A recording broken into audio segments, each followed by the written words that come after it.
Good morning, everyone. My name is Mason, and I will be presenting the virtual biking simulator on behalf of the Very Rad Bikers. As I mentioned, my name is Mason. I was the lead software developer on our project. Alongside me is Ellen Delgado and Jackson Fitzgerald, who both worked on the ArcGIS data analysis for our project, as well as Anishka Chandra and Jackson Davis, who worked on the business side of our project. As I mentioned, we set out to make a virtual biking experience.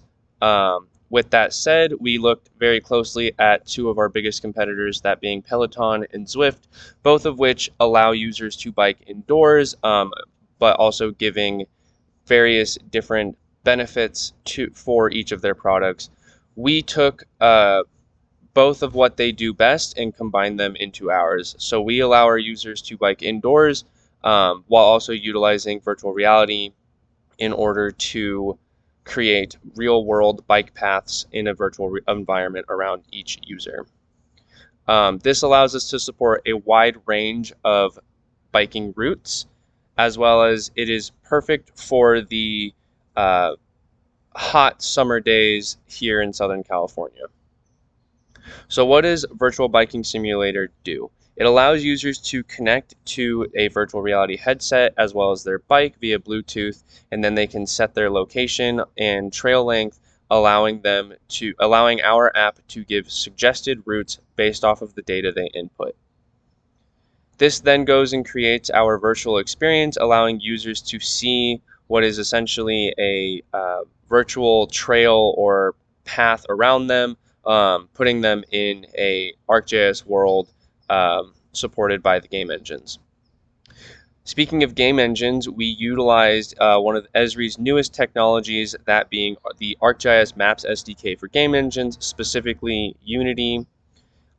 We specifically chose Unity because it's a very powerful game engine that allows us to utilize the C# scripting language, making it a little bit easier for us to write our code very quickly for prototyping purposes.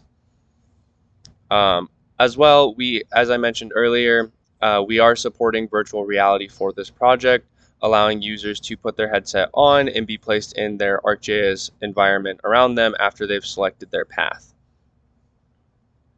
For our suitability analysis, we gathered our data from insights on the bike trail criteria. We then identified the trails that meet the criteria established in our suitability analysis, and then we uploaded the spatial data as trails into Unity using ArcGIS Maps SDK to visualize the 3D environment. This is what our suitability analysis looked like after we finished it up. As you can see here, we have about 4 different bike paths listed, and we are using this orange one over here in the corner for our demo. So our target consumer is essentially someone who prioritizes fitness, works out a couple times a week, as well as enjoys traveling around new places. A big part of biking around is getting to see new areas that you can't quite get to by car. And then for our demographics, we are looking at people who are willing to spend approximately $150 per month on fitness.